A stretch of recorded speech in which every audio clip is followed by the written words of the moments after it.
Assalamualaikum warahmatullahi wabarakatuh. Baiklah, kali ini saya akan membahas tentang analisa laba kotor pada PT Diamond Food Indonesia Tbk tahun 2020 sampai 2021. Nah, perkenalkan, nama saya Ahmad Riyaldi, NIM B132201056. Baiklah, langsung saja masuk ke profil perusahaan tersebut. Nah, PT Diamond Food Indonesia Tbk ini adalah perusahaan makanan dan minuman yang didirikan pada tahun 1995 di Tangerang. Kantor pusat berlokasi di Jakarta Utara.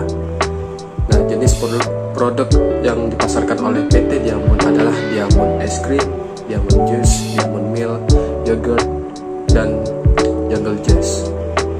Nah, pada kali ini produk yang didistribusikan dalam PT Diamond ini itu mencakup pada produk dairy, kemudian ada konvesioneri, daging dan makanan laut, buah-buahan, sayuran, dan turunannya. Nah, bahan makanan sehari-hari serta bakery atau roti.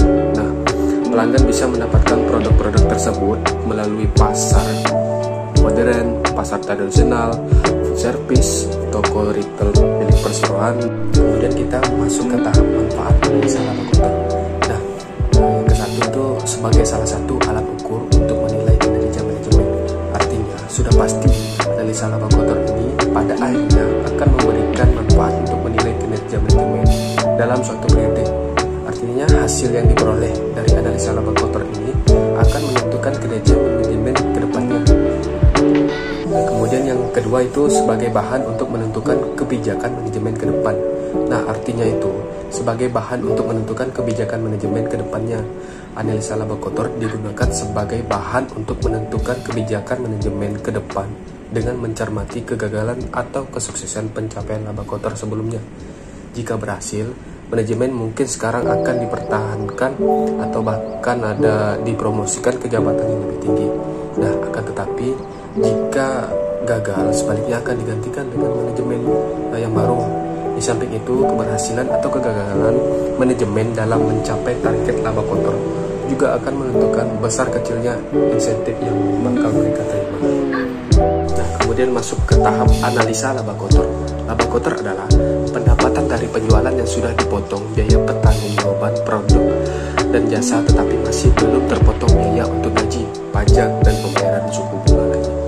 Nah, dari tabel di sini kita bisa lihat pada tahun 2020 PT Diamond Food Indonesia Tbk memperoleh laba kotor sebesar 1.319.205. Kemudian pada tahun 2021 terjadi peningkatan laba kotor sebesar 1.476.562. Peningkatan tersebut meningkat sebesar 157.387 atau 11,93%.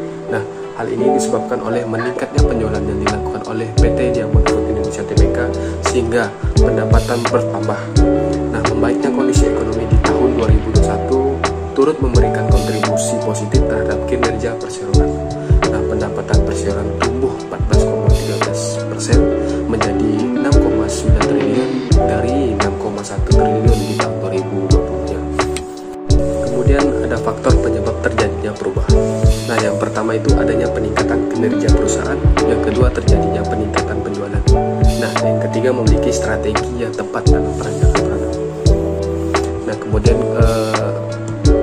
kesimpulannya itu berdasarkan hasil di atas pada tahun 2020 PT Diamond Food Indonesia Tbk memperoleh laba kotor sebesar 1.319.205. Kemudian pada tahun 2021 terjadi peningkatan laba kotor sebesar 1.476.592. Peningkatan tersebut meningkat sebesar 157.387 atau 11,93%. Maka dapat disimpulkan bahwa kinerja perusahaan PT Diamond Food Indonesia Tbk dapat dikatakan sangat baik. Baiklah, demikianlah isi presentasi saya kali ini. Semoga apa yang saya sampaikan dapat bermanfaat bagi kita semua. Jika ada kekurangan, mohon dimaafkan, karena kesempurnaan sungguh hanya milik Allah SWT saja. Terima kasih.